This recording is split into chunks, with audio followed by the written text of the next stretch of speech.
my producer. Pull from the hip for a fifth, I'm the shooter. Dog, I do ya. But the two don't discriminate, cause I shoot the guy next to ya. I can see right through. Story about Smokey Robinson. And this is not really the question that you asked, but I just got to share this with you about this guy.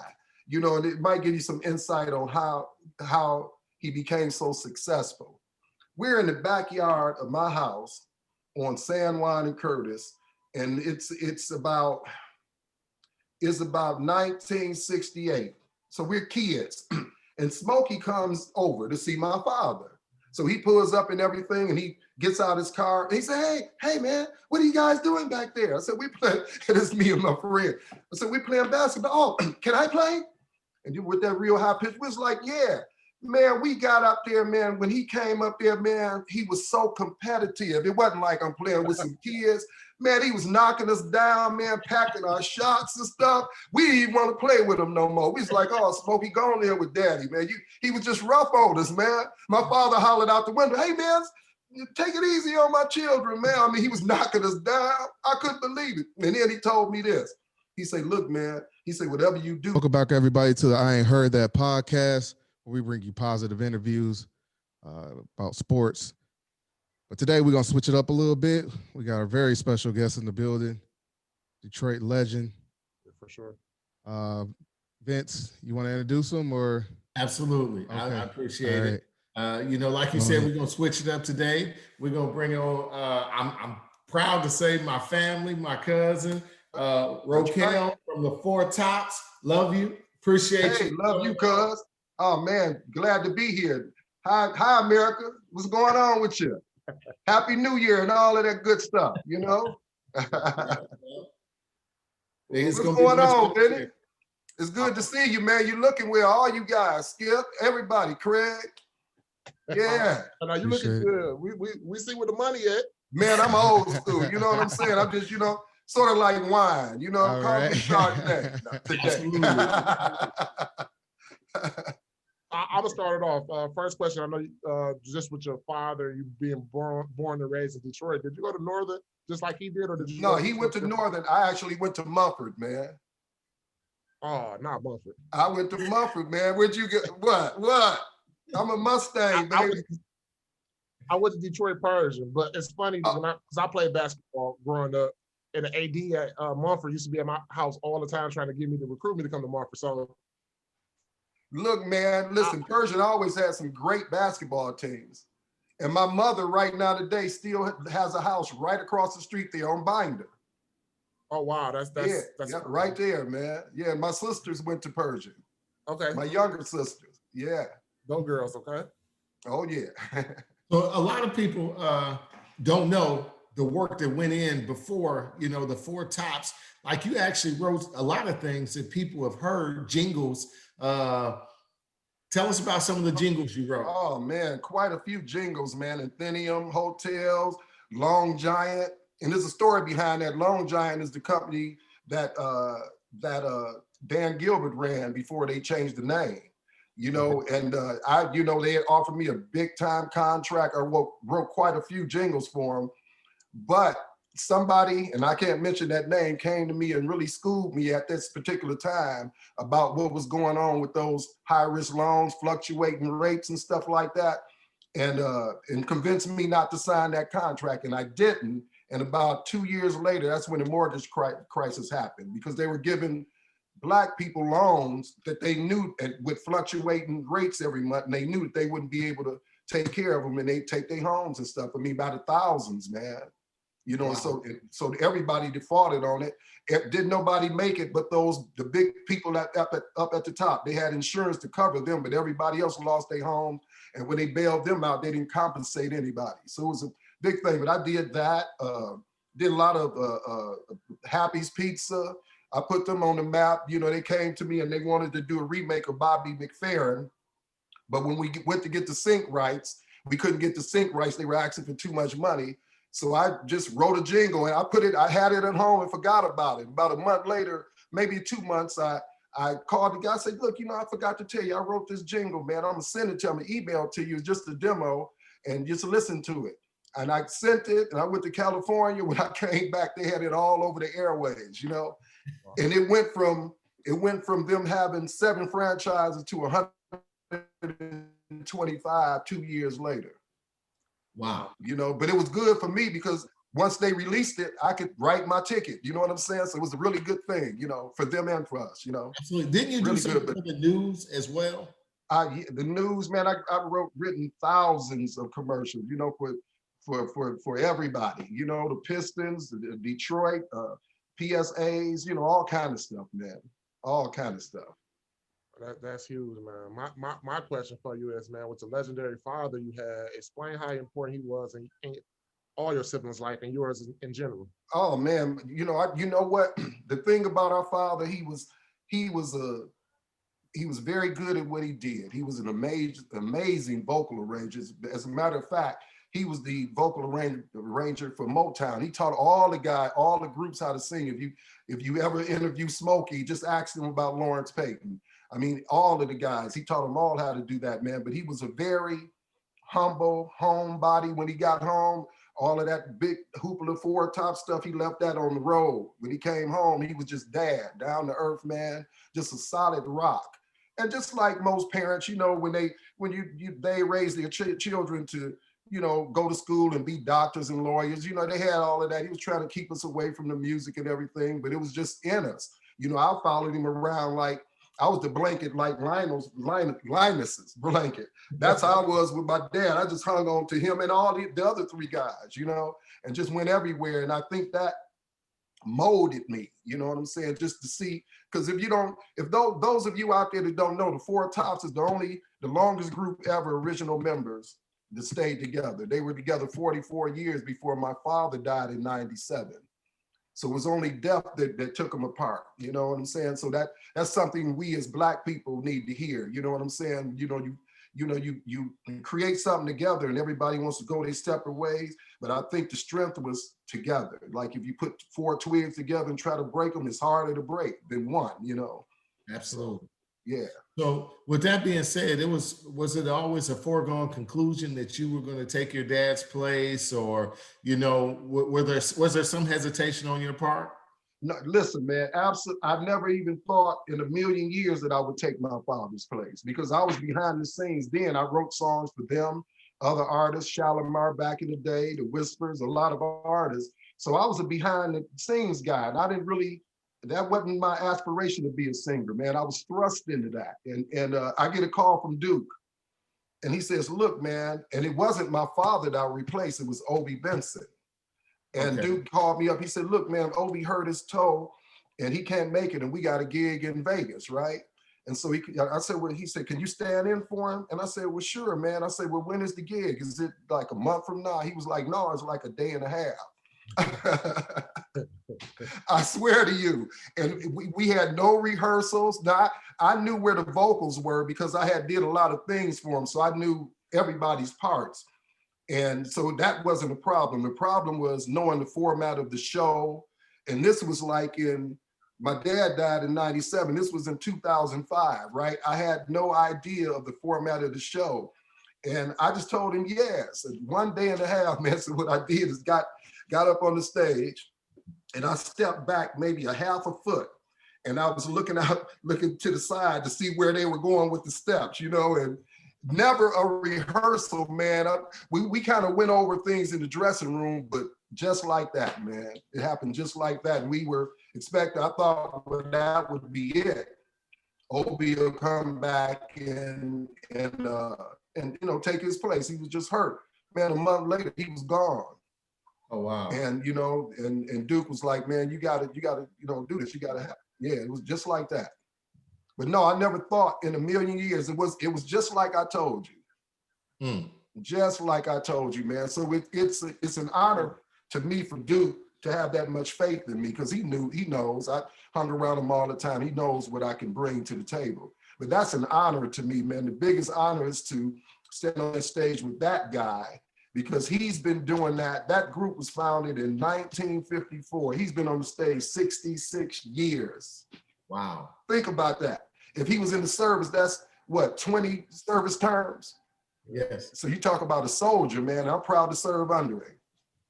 So absolutely, all of that history, you know. But like he says, the best part of all of that.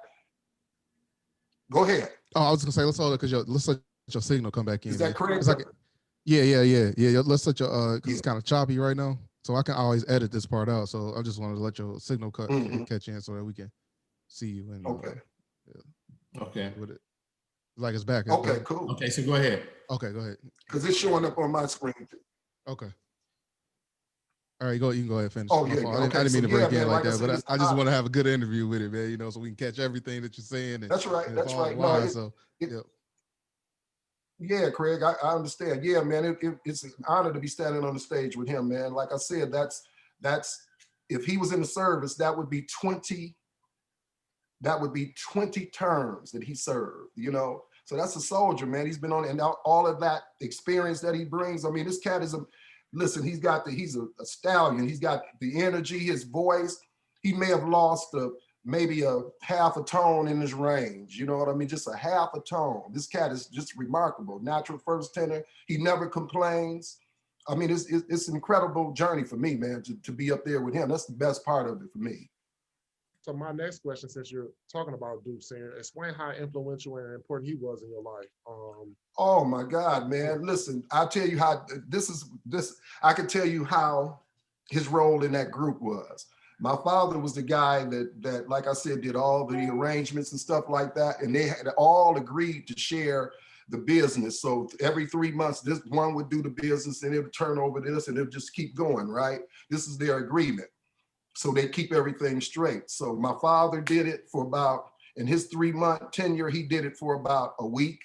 And he called Duke. He was like, man, you can have this. He said, I got to throw this ball back to you. You quarterback this. I don't want it. So Levi did it. And of course, Levi just, he never got around to paying nobody. He had to go over to his house to get the payroll and everything. So he threw it back to Duke. And Obi just said, man, I don't even want it. So Duke, man, handled all of the business, man. I mean, he handled this cat is amazing. He handled the business. And before they had a valet, he did the clothes. I mean, everything. You know, he bought the clothes, picked out what they wore, and all of that. Levi handled his job as the lead singer. Obi was the heart and spirit of it. And my father, like I said, was the music guy. You know, all of the arrangements that you hear was all my dad. So they not only did they have voices that complemented each other, they were just a great team. They knew their position and they played their positions. Now, you know, a lot of people, because we're family, don't know, but I grew up with Duke Jr. Yeah, he did. So now you guys got Duke Jr. on the road with you. Might we see him? Well, let me tell you about Duke. He has the same voice as his father, but he never developed it. You know what I'm saying? And he's more of a producer. And he's a great facilitator. He brings things together. I can't tell you how many groups that he put together, man. And then they went on to do things, man. I mean, he has the gift of that facilitation. During sound check, he's always on the stage singing and this and that. And and he can hit that stuff, man, but he just never developed it. He never, but if we needed that, if they just let me take him for about 2 months, and if I could keep him focused, he would be a tremendous member. He would be tremendous, but his mind is, well, you know him, you know what I'm saying? You know how he is, man. He's a beautiful, beautiful spirited guy, but it's hard to keep him focused, Well, see, nobody but family, and I consider Craig and Skip family, saw my audition for the Popeyes commercial. What can I have a future in the group, maybe? Listen, man, with you, I ain't counting you out on nothing. You know what I'm saying? Because anything you I see it's going in and out, but anything you put your mind to, you can do it, Benny. I know that. No, that's true too. If you put your mind to it, I would not count you out on anything. I'm just not gonna do it, man, because I know you. You're amazing, man. You're the chameleon, I'm tell them telling you, that all man. the time, man. I never seen nothing like it. I always talk about it. You're an amazing guy, man. I appreciate it. You might as well add me too. I can be the tall type. Oh yeah. Dude, you ain't gonna get that position. I tell you what, we have a fifth guy that we always keep on the side in case one of us gets sick or something, so he knows the show, right? Michael Brock. But anyway, so Duke has him on retainer and everything, right? For years. So Duke called him up this New Year's. He said, "Look, Mike, I just wanted to tell you." He said, "Man, you know, your position is good." He said, "But that's your position right there, because I ain't going nowhere." He said, you can forget about this. You know what I'm saying? He said, you might understudy Roquel or one of the other guys, because I ain't going nowhere. You know, and I hope that, and I wish that to be true. You know what I'm saying? I wish he could. I mean, it's amazing. He's an amazing guy, man. I'm not just saying this, man. You'd have to experience this cat. He's amazing, man. And such a beautiful spirit. His mind with numbers, and I mean, he's just right off the cuff. Never writes anything down. Keeps it all up here, and he's always right on point. For sure. So my next question. Step by step, when you got that call, when Duke sent your calls and said he needs you, was it pressure? Was you scared? What was that mindset? I can tell you unequivocally, there was no pressure. I had a peace about me for some reason. And I didn't really realize that until he said that when we got to the gig. And I'm sorry, the first gig wasn't in Vegas. It was in Beverly. It was at the Beverly Hilton in Beverly Hills, where Whitney Houston died. That was the first gig. It was with Al Green. And but I had no pressure, and I didn't realize that we were sitting in the lobby, and he was like, "Man, you're not nervous or anything." I was like, "No, man." It was just like second nature. But the second gig was in Vegas, and I gotta tell you, we pulled up in the limo in front of this casino, and I seen these big old lights, this big billboard that said 4 Tops, and when I stepped out of the limo, my knees buckled. The enormity of it all hit me. You know what I'm saying? It was like, I mean, I really, my knees buckled, man. Thank God we didn't have to perform that night. We performed the next night. So when I get to my suite, I just, I'm looking over Vegas. We're way at the top, and I'm looking out the window, and I prayed for about 2 hours. Lord, get me, because the enormity of it all hit me at that moment. I could see my dad standing there, and he was a real no-nonsense guy, and he had the same confidence in me. He knew I could do that. But I could just see him standing there, you know what I mean? And the enormity, it was amazing. It was, woo, it was amazing. But once we hit the stage, it's like I was there the whole time. I didn't feel anything, Well, knowing you, I know you're a Detroit guy. Mm-hmm. And I know y'all have sang national anthems for a lot of people. But do you give the Pistons a little extra, little oomph when y'all do that? Yeah, we do. And it's the connection to the Pistons. We've done the Tigers, a lot too. But it's a connection. I can't even explain it. It's something about when you walk in that building. It's something about the Pistons, man. That just when just before the show, you right there, back there with them. They're dressed. Their rooms are off to the side, but you're right there with them. The coaches and the players, man, and you just want to get out there and give it to them. Like they giving it for us on that court. And them guys, they know nonsense too. So it's something about that, man. You're absolutely right. We did the last. Who's your favorite Piston of all time? Of all time? Oh, that's a hard one, man. I tell you who I like as far as their character and just the way they are as a person would be Rasheed Wallace. Roscoe. I mess with Rasheed Wallace. I mean, Rasheed is a dude, man. It's something different about that cat. But when you start talking about performance and stuff like that, you got to go back to, you think about guys like Dave Bing. You got to mention Isaiah. You got to mention him. You got to mention Ben Wallace. But for all of them cats, Benny Johnson, the best guy that ever came off the bench to me. He was just always there, never off, always there. So that's a hard one, man. But you got to mention all of them guys. You got Chuck Daly. Yeah. Shit. Yeah. Chuck Daly was the man, you know? Just the style, the haircut, the suits, shit, you know? So what's your most memorable moment with the Pistons? Well, it was when Isaiah Thomas, I can't remember how many, but he scored like, I want to say 16 points in a minute and 30 seconds or something. It was crazy, man. It was something crazy like that. 16 points, man. And those cats would be down. It'd be 2 or 3 minutes in the game and they'd be down 12, 13, 14 points. And they would just, you always had confidence in them. So it had to be that moment. And Tayshaun shot, that block. Oh yeah, on Reggie Miller. On Reggie Miller. That was awesome to me, man. Because Reggie was like, he had to foul me. I didn't feel him hit me, but he had to. This ain't real, you know. He thinking goaltending is something. All of that's got to be something. But that was the most beautiful thing to see, man. You know, okay. Absolutely. What's your most memorable tour and why?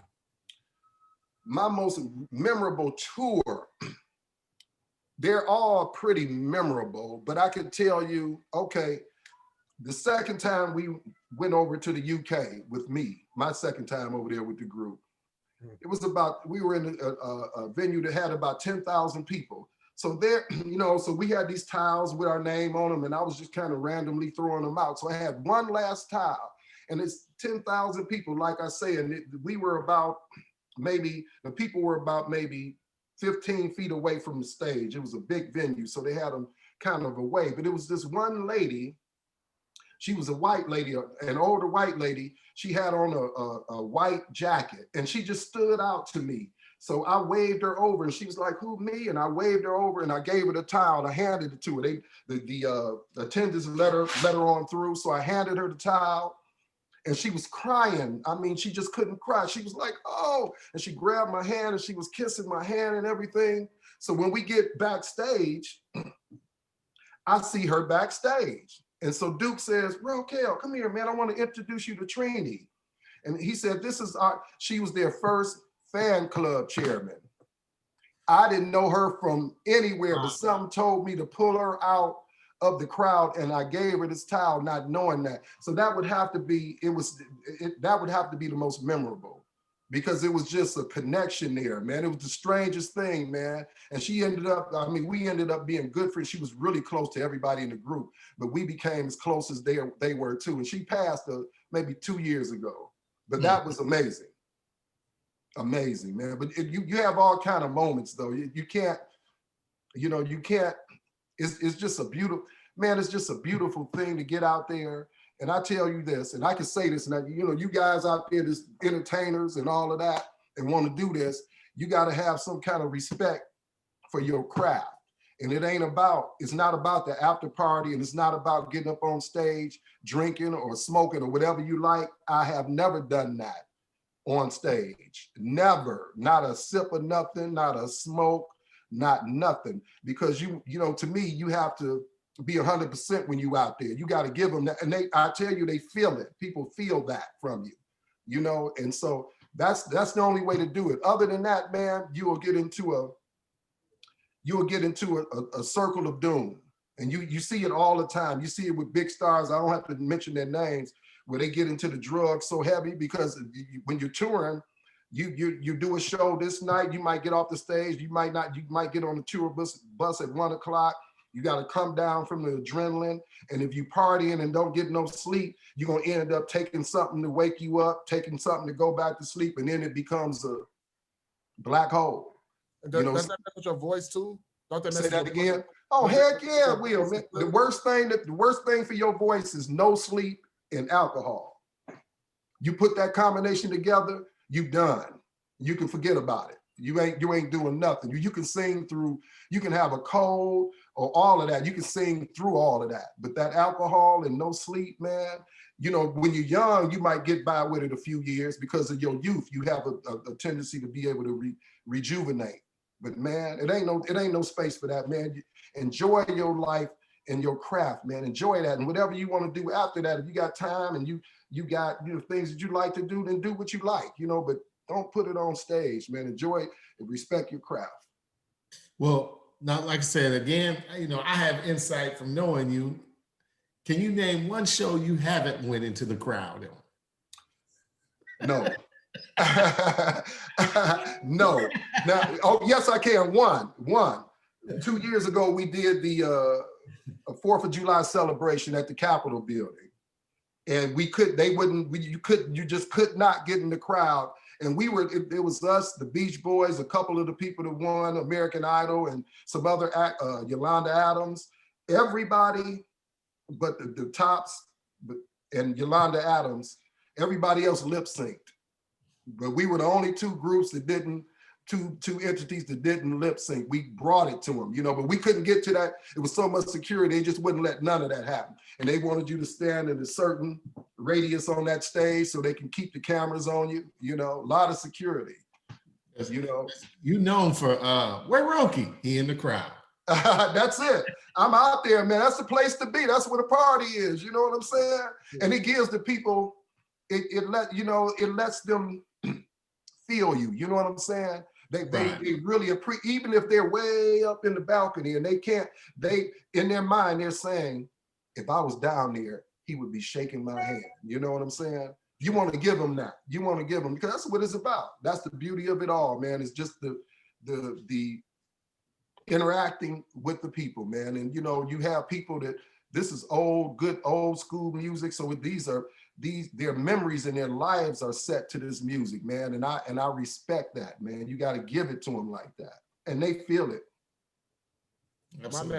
My next question for you. I know you've been, since you were younger, with your dad, you've been in the limelight. Mm-hmm. What celebrity or athlete you were shocked they knew who you were? I tell you what, since I've been with the group, you mean, or before? Give me both. Well, I tell you what, I'll give you a story about Smokey Robinson. And this is not really the question that you asked, but I just got to share this with you about this guy.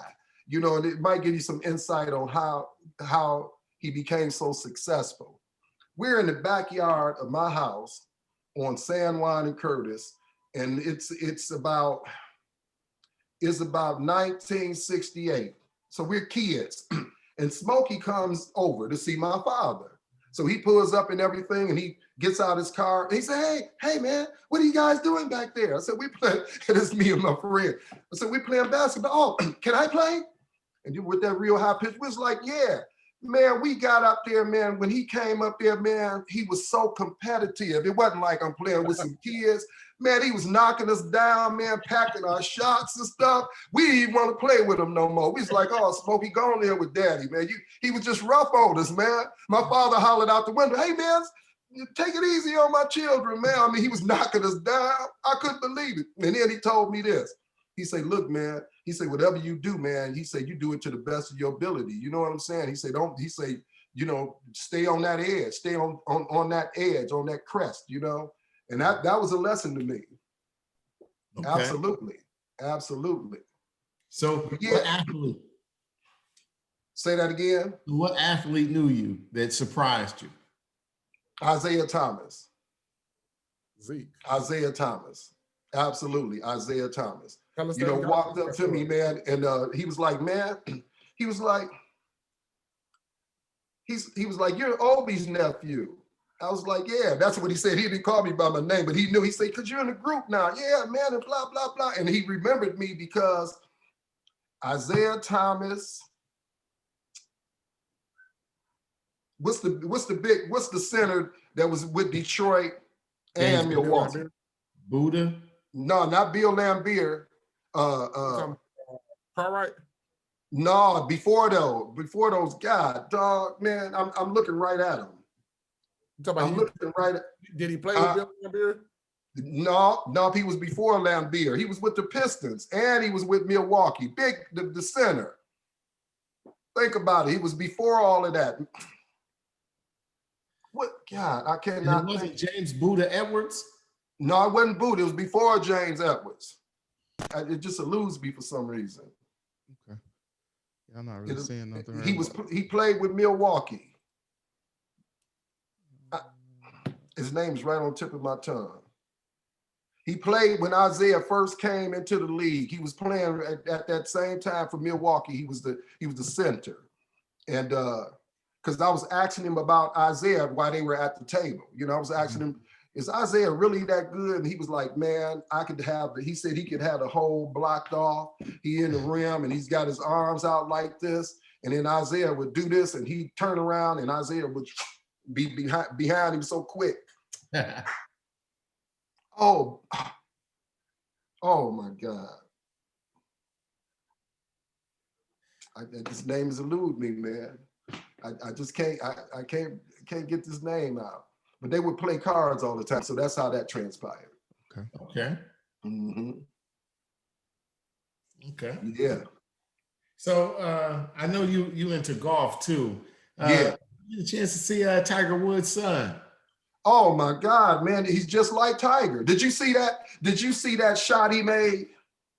Look, man, he hit a fade, and I'm talking about it went around the corner, and it went 3 to 4 feet from the hole. And his whole, did you see that? Yeah. His whole swagger is like Tiger's, man. And you can see he got it. But what was amazing about him, man, I was watching the last time when Tiger won the US Open last year, when he won the US Open, and that was the first time he had won a tournament, a major, while his son was living. And when they were walking after he won it, the proudness that his son, you know, he had his arms like this and he was just so proud, man. I had tears, man, because I started thinking about Earl. You can never underestimate what a black father means to a black child. Absolutely. When they're attentive, I see it with your father, man. You know what I mean? He's amazing, guys. The same kind of magic. You know what I'm saying? With Earl, you see it with Earl. You know, I could see it with Tiger. I mean, it's amazing, man. That guy's gonna be awesome. So with that being said, that was my setup question. Who's the worst athlete in the tops? The worst athlete in the tops? That would be our new lead singer, Alex Morris. He comes from the gospel world, man. Now, he's got energy, he's agile. I mean, he's all of that, but he's the worst athlete in the tops. Ronnie McNair is fabulous, Duke was fabulous. And then in the original lineup, it would be my father. He was, because my father was like, you know, back in the day, they would have to go through quality control. They would have to go to choreography lessons and stuff, but they went one time, the group. They just like, so Barry Gordy's was like, Lawrence, man, how come you don't want to do choreography? He said, look, man, he said, I'm a singer, man. You know, just hire, if you want somebody to dance, just hire a couple of dancing girls, let them come out on the stage. He said, but I'm up there to sing, you know, and he meant that. And the rest of the group would get so mad because they knew he didn't like that, and they would really be wanting to do something. He was like, look, man, I do enough. I'm not getting out there shaking my behind and all that. He said, I'm a singer. And if you notice, we ain't got the 4 moves, but we make them look so good, man. You know, we do about 50, you know what I'm saying? And we do about 50 gigs with the Temps every year. So, you know, they known for stepping. And I got to say this, and I hope you hear this, Otis. I hope you hear this, Otis, and all you other guys, Willie, Ron, all you guys. We be giving it to each other, man. We don't care nothing about them steps. When we get out there, man, we bring so much energy and we bring so much harmony. We don't care nothing about them steps. You know, y'all going to sweat y'all suits out. You know, you come on, your toupee be turned this way and all that. We ain't worried about none of that. But I tell you. No, I was about to. No, finish. I'm just enjoying it. No, for real, man. It's like that, man. Like I said, we perform 50 times a year, and they call it the TNT tour with the Tops and the Temps. And then we perform with the Spinners, sometimes a few times a year, other groups, you know, and it's all the OJs. We just did one of the last shows we did before the pandemic was with the OJs, and it was their show. They asked us to come on to the show. So we get, this is inside stuff. They can hear this too, I don't care. So anyway, we get to the venue and they were like, it was us, Jeffrey Osborne and the OJs. So we get to the venue and they have us there early for sound check, but they don't let us have our sound check. Jeffrey Osborne took 2 hours. The OJs, when we get out, couldn't have our sound check. They told us we couldn't have it because the OJs had to have theirs. And all we had was a line check where the musicians just plug their stuff up and make sure that the levels are good. No sound check. So, and we were, like I said, we were guests on their show. They don't want that to happen again. I got to tell you, I'm not, look, I'm going to be honest. Sometimes we get our butt handed to us, you know what I'm saying? But other times, we give it to them. That night, we gave it to them and Jeffrey. So my next question for you, and I'm going to get to my sports questions, but I'm just such a fan, and I just want to know this history. Mm-hmm. Give me one of your memorable Motown stories. I mean, just here, I'm 31. Just hearing the stories, man, and Stevie and Smokey and Barry. It's so many. It's just so many, man. Like Stevie around Hitsville, he was like inside the building. Stevie was, man, like ADD or whatever you call it, ADA, whatever you call that. He had so much energy, man, and he was so creative, and he was always doing something, man, playing pranks. And he's got this tremendous ear, man. It's so many stories. I can remember the musicians there were amazing, man. The singers were amazing. The thing about Motown is they weren't like, how can I say it? All the singers and all the musicians were tried and true. They had to go through so much just to get on that label. And once they got there, they trained them really, really hard. The Four Tops came ready, because they had been working with, in that 10 years before they joined Motown, they were all in Vegas. They would do the Tonight Show 2 or 3 times a year. They sung behind people like Billy Eckstine, Count Basie, Dinah Washington, all the old greats, Sammy Davis Jr. They did all of that, and so by the time they got there, they were polished. They were really polished, except for the choreography. They did, they never had that, be honest. But the vocals, couldn't nobody match them on that. But all of those artists were really great. But I would say,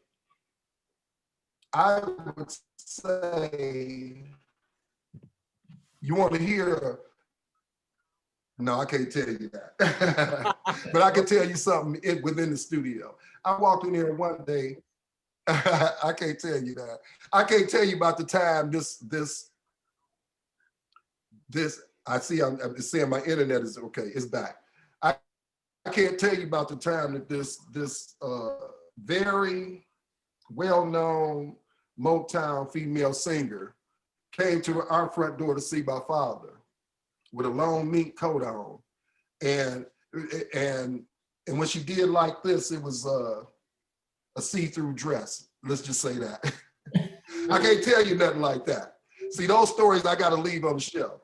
Okay. But I can tell you this. I can't tell you that, but I can tell you this. That I walked in there one day, I was sitting there, they had a Cunningham's on the corner of the boulevard then. They said, come in here and sing with us. He would always say that. And I'd be like, man, I'm finna go get one of those 50-cent Cunningham hamburgers. But anyway, Paul Reiser, he's a great arranger for Motown.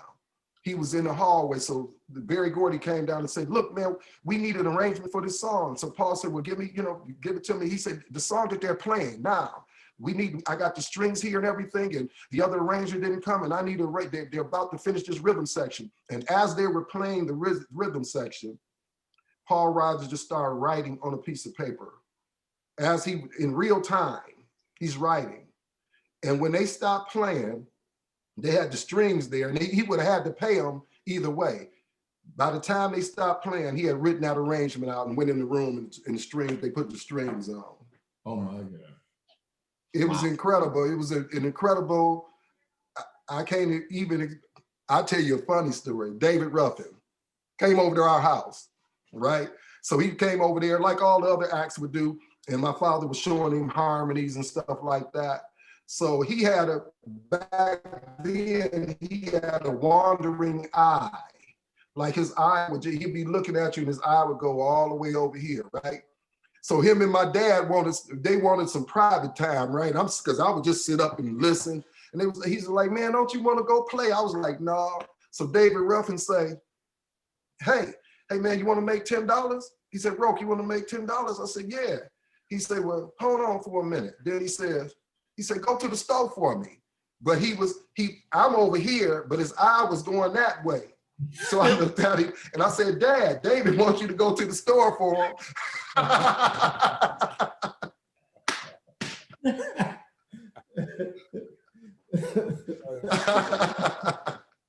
So, oh man, it was so funny. He had to laugh, you know. So movies introducing y'all's music to a lot of the younger generation and stuff. Have y'all ever thought about doing something new or a new album? Or we're in the studio now. We're in the studio now, and it would have been out except for this Corona thing. It would have been out. We got some fabulous songs, man. You know, had I known you were going to ask me that question, I would have played something for you.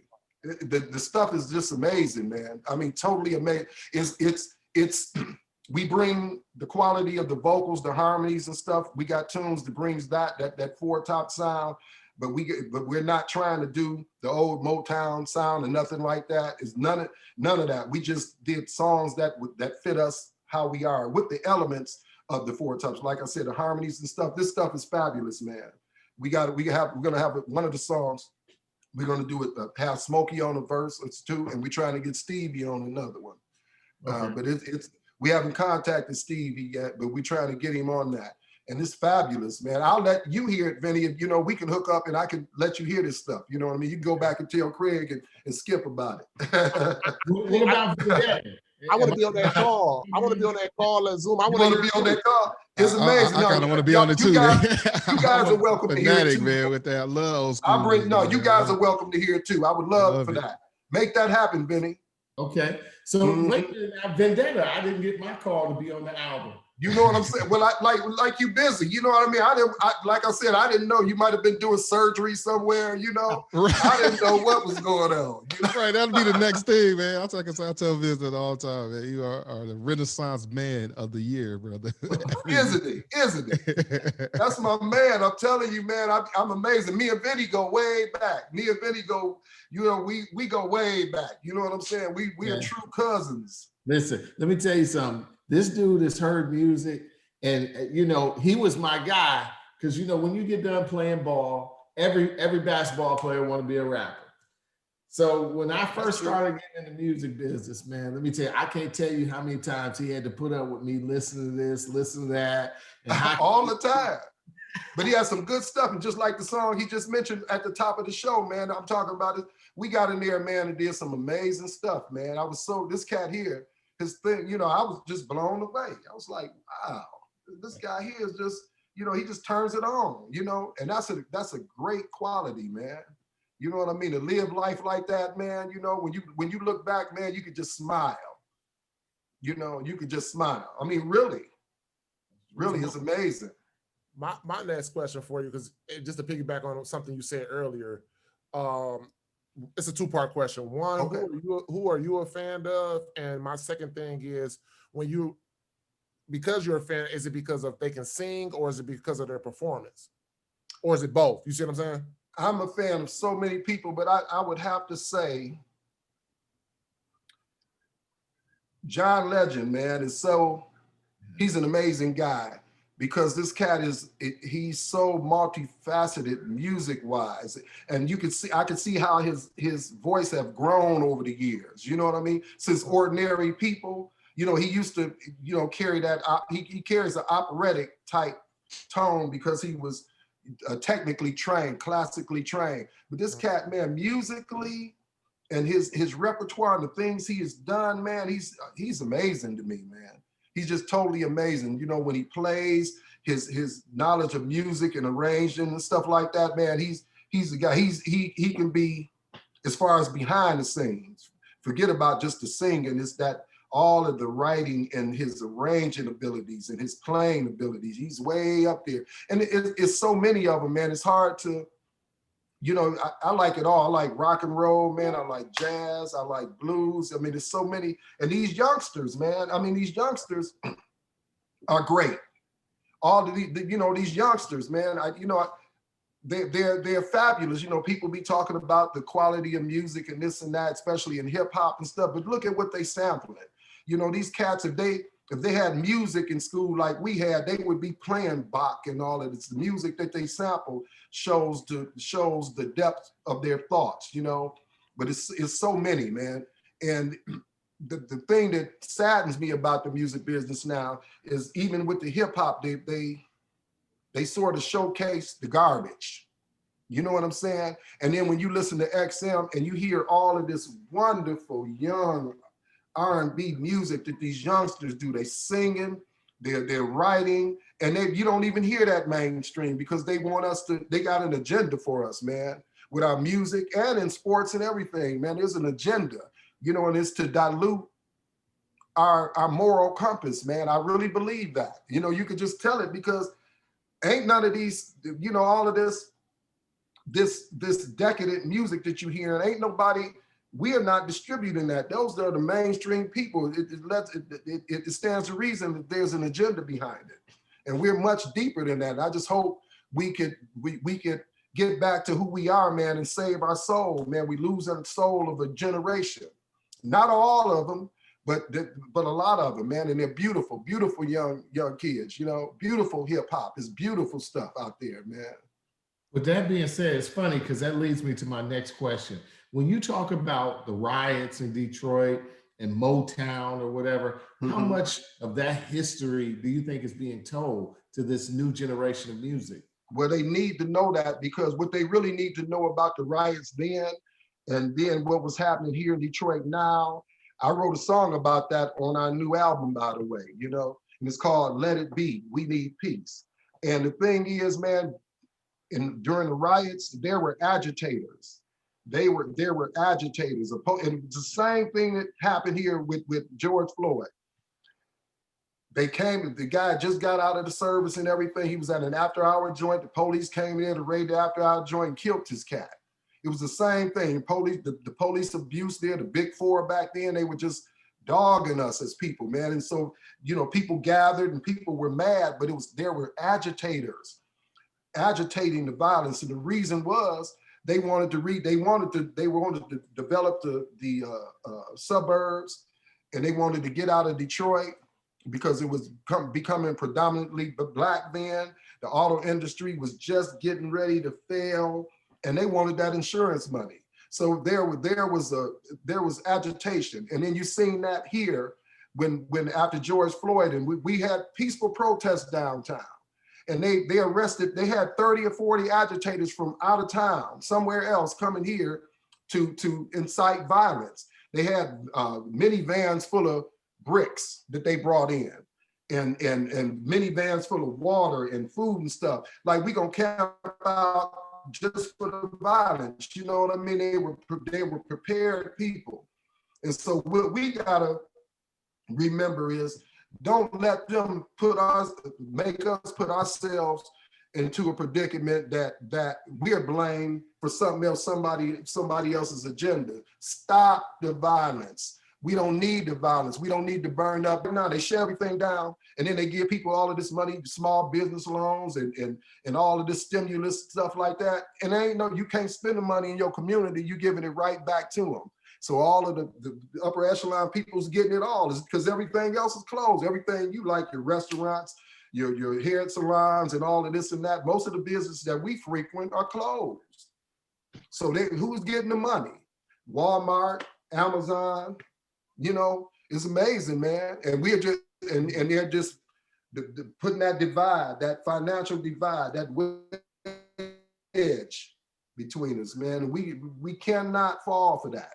We don't want them to bring the National Guard in and put us under martial law so Trump could be the president again, or whoever, for them to implement their policies, because they'll never go away. Some of these things they're putting in place for Corona will never go away. They're taking our civil liberties. I had something for you. Just to kind of take it back, I kind of wanted to get your thoughts on well, you kind of touched on it, the state of music in today's age, but how I would say that it was the bar of entry prior was a little harder, but now with the adventures of Facebook, TikTok, Instagram, YouTube, people are able to showcase their talents a little bit easier than it may have been, like growing up in your day, right, or in our days, right? Because so what are your thoughts on that? Do you think that's a good thing, or is it a cause for a little bit more? I won't call it garbage, but maybe a little less than Well, it is a showcase. Look, it's a beautiful thing actually, because it gives you, when you look at it for what it is. But like everything else, the people that control that, they have an agenda. They censor what they want to, and then they let through what they want to. I think it's a great job in this pandemic. It showed, I think Black people more than anything became more entrepreneur, and they have developed things to make money off the internet like no other part of our society. We did that. You know what I'm saying? We're doing that. But at the same time, you're right. Showcasing your music, it's two-edged sword. You see a lot of garbage, and people are gonna gravitate to the garbage. You know what I mean? It's not unlike the game that Trump played. He played the race card. Let's make America great again. You know what I'm saying? And people there, he knew his people. He knew there was a silent majority of people that felt like, oh, the Blacks are getting this, they're taking over this, oh, the Mexicans are coming, the immigrants, the Indians, that's how a portion of our society really, really feels. They feel like that. All he did was brought it out. And then he fanned the flames but he knew that, but that, what hate does, it turns on itself. You know what I mean? When you can see that in his cabinet. Now he's hating everybody else. So I just think with the internet question, that we have to censor ourselves, and we have to put in place. We have to put in place a mechanism that we censor it. That we censor that. Like, this is not, we got to set an agenda for us, not let somebody else set the agenda. And then we have to enforce that. And everybody has to get on. We have to have meetings. We have to talk about it like you're talking about it. And we have to set our own agenda, just like to sit up somewhere and have a Zoom meeting with all the podcast owners and all the people that's interested in this. Just set up a mass podcast and set an agenda. And have the, people like, big time people in the industry, have them come in, people that can really affect this, people that runs the internet, and set an agenda and enforce it. Don't let that, censor that stuff. You know what I mean? And bring us back home. Take control of our soul. That's the way we have to do that. All right, one of my last questions. I got actually one after this, but give me your top, because I know do you go to concerts as well? Like, I know you're a musician, but do you all actually go to other people's concerts? Yeah. Mm-hmm. Tell me your top. Oh yeah. Your top 2 concerts that you ever been to, and just for me, one of the concerts I try to make sure I go to every year when he comes to Detroit is Uncle Charlie, just because of his vocals and for him to be at that age to still be moving. You know what I'm saying? He's amazing. Exactly. So give me your, like, if you. Well, he's one of them. Okay. Yeah, he's one of them. Charlie Wilson, he's one of them. As a matter of fact, I talked to him via Zoom for Duke's birthday, which was December 26th. So he's definitely one of them. The thing about Uncle Charlie is he transcends the ages.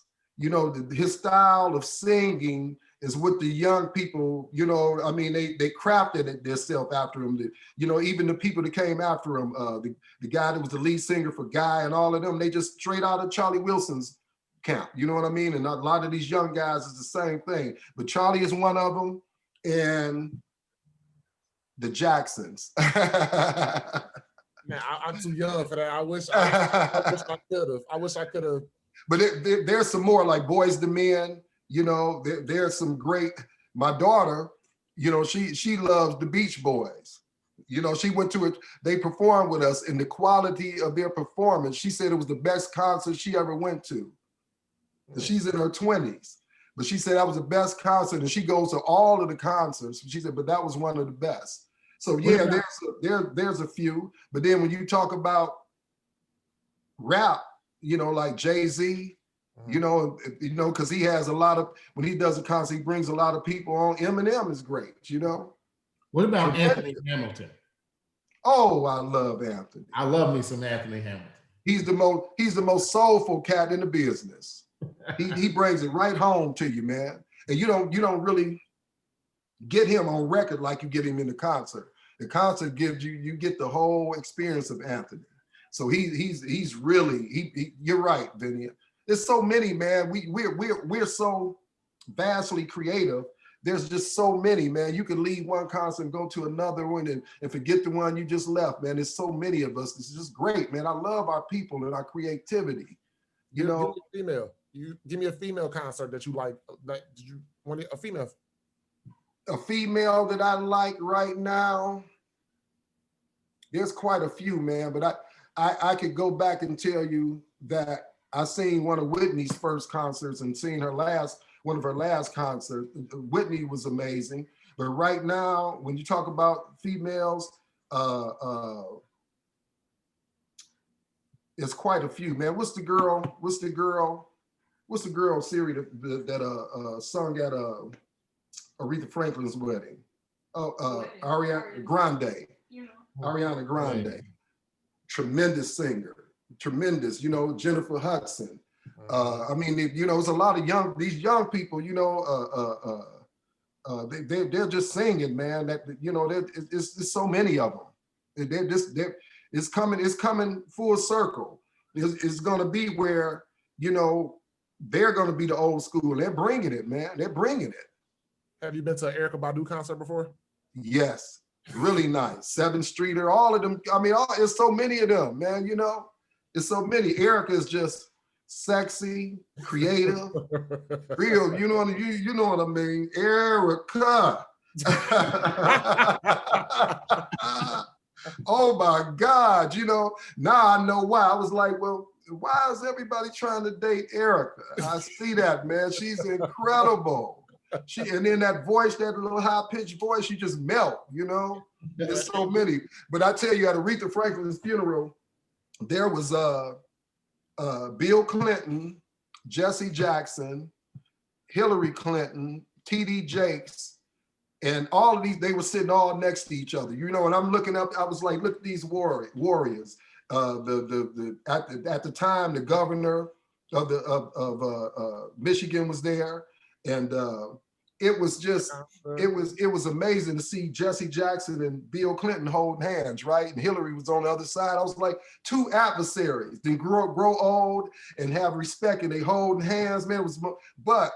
So Ariana Grande came out, and she stepped out to sing, and she's standing in front of them.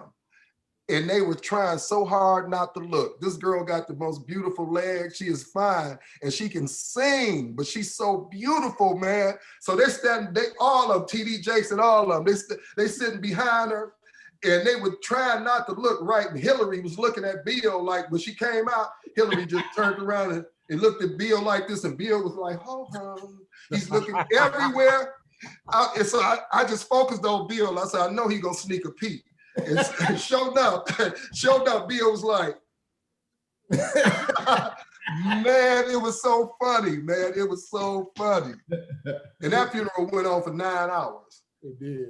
Oh, it was amazing. Yeah, it was a lot of people in the house. Oh man, it was so, man, listen, there was so much talent there. I mean, just where we were sitting, man, Tyler Perry, Jennifer Hudson, Ray Parker Jr., it was just Clive Davis' sons. It was just so many people, man, that I couldn't even name them, man. It was an incredible show of respect, you know what I mean? From the biggest in the industry, you know? It was just, I've never seen anything like it. It was fit for a queen. Well, before Skip hit you with the big question, I wanted to ask you, what do you think about shows like The Voice, The Masked Singer, two of my favorite shows? What do you think about shows like that and what it's doing for? Well, you know what, man, it's doing a lot because they showcase a lot of music, and man, I would never go on a show like that as a singer, and I can sing a little bit, right? I would never go on a show like that, man, because the level of talent there is so crazy. It's so good. You know what I'm saying? You got people that are recording artists, and you got people that are entertainers. These people that they're showcasing are mad, bad singers. You hear me? These people are, I love it, man. I love the competition. You know what I'm saying? I love the variety of it all. I love all that, but that mad singer is something different because there's people that you don't really know that could sing to be on there sometimes, you know? The Doctor, the last one, The Doctor, blew me out the water. It's crazy. It's crazy, man. It's a beautiful thing, man. All of those shows, man. You know, you got to give it up to that. You got to give it up, you know. So my favorite segment of the show is cut, bench, start. But of course, you know, that's related to sports terms. So for you, I'm gonna put, you got to play this group, put one in the glove box, and then throw one out the window. So you got to pick out of these three for those. Wow. I can't love them all. No, you can't. You can't. I can't love them all. You got to pick one to listen to. Oh, you didn't say the Dramatics. No, that's what I think they the greatest R&B soul group in the world. Nah, that's what I. But go ahead. Then you got the Spinners. Mm-hmm. Then you got the Temptations. Oh my God! I gotta cut one, and then I gotta love one and put one where on the bench. So no. So that's the phrase we use is cut, bench, start. But because this is music, you got to listen to one, start. Put one in the glove box, throw one out the window. Oh, that's a hard one, man. But that's really a hard one. But I tell you, I'm gonna tell you what I'm gonna do then. In that, I'm going to. That's a hard one, man. But I gotta say, I love the Spinners catalog. They got one of the best catalogs, strongest. But I would have to cut the Spinners. I would have to the original Dramatics. Okay. I would have to start the Dramatics and have to put the Temps on the bench. Whoa. Okay. Listen, man, because the Dramatics, man, to me, that's the best R&B soul group I ever heard in my life, especially in their prime. Them guys, man. Oh my God, the string, the vastness of their catalog, man. You know, and I'm talking about with LJ and Ouija, but they had the greatest lineup of singers: Lenny Mays and LJ and Ron coming off of each other. You can't beat that. Can't beat that. The Temptations always had Eddie and David. Well, they had Eddie, David, and Paul at first. Now that was a tandem. But man, when you put it in reality, Dramatics, baby. Now, Skip, I'm a bust this bubble a little bit. Just y'all don't know we related to the Dramatics too, Lenny. So I was gonna say that earlier. He wasn't gonna say that. He wasn't gonna say that. Yeah, so I know Jamal, he's gonna want to hear this too, you know what I'm, but that's not my reasoning in all of this. My reasoning is just what I said. Dramatics, man, the only thing about the Dramatics, they just didn't have the right management. Had they had the right management, nobody can touch it. Okay. Nobody. Okay. Mm-hmm. Sorry, Spinners. My last question for you is: who would you like to see on this podcast? And if you have any type of contact, you gotta plug us. Man, there's so many cats. I can get a couple of my group members. I'm gonna plug them in to you. There's so many groups. You mentioned the Spinners. I got a friend. I got all of my friends, but you would love to have a conversation with Jesse Peck of the Spinners because he's got listen, you're just going to want to sit up and hear this guy talk. He has this beautiful speaking voice, man. When he talks, I'll be like, oh, Jesse. This cat, man, he's got the most beautiful, he shouldn't be singing, he should be an orator or something. So I would say Jesse Peck, but I know everybody, man. I could, I'll reach out to Ron Tyson of the Temptations. I'm gonna put a list together and just reach out to some folks for you. You know what I mean? I will definitely. Some entertainers for you. I'm gonna really do that. I'm gonna get that list to you in the next few days with contacts. And you gotta let Big Duke know that I turned out all right. Oh yeah, I'm gonna let him know that. I'm gonna let him know that. I'm gonna get Duke. Listen, I tell you what. One day, if we could come on for maybe 15 minutes, I'll get the whole group. Oh, absolutely. Absolutely. I got a million questions. I'll get the whole group, man, and we'll sing a song for you. Oh, yeah, we need that for sure. Just for about 15 minutes. You know what I'm saying? Right. I got you. That's a done deal. I don't have a budget for it right now, but I just put that out there now, so you know I got to do it now. I got to do it now. So we're going to make that happen. But I'll reach out to some of my friends, man. Okay. I we'll definitely put that together. Thank you so much for blessing Anything us. you want to shout out, man? Anything? I mean, yeah, just shout out to you guys. Shout out to that podcast. I heard that podcast, man. I love this thing, man. You guys got a beautiful spirit, man. You know what I mean? You can feel the vibe, all of you cats, you know? So I can see why you guys are doing this together, man. You got a beautiful thing going spiritually, and that's what it takes. Mm-hmm. You know, you're like a great group, y'all need one more. Y'all got 5 for the basketball team. Y'all got them starting 5, baby. No, you're a legend. Absolutely. You are a legend. Absolutely. We appreciate you. Much. Thank you so much. Thank you. And thank you for having us. My producer, pull from the hip 4/5, I'm the shooter. Dog, I do ya. But the two don't discriminate, cause I shoot the guy next to ya. I ain't heard that podcast.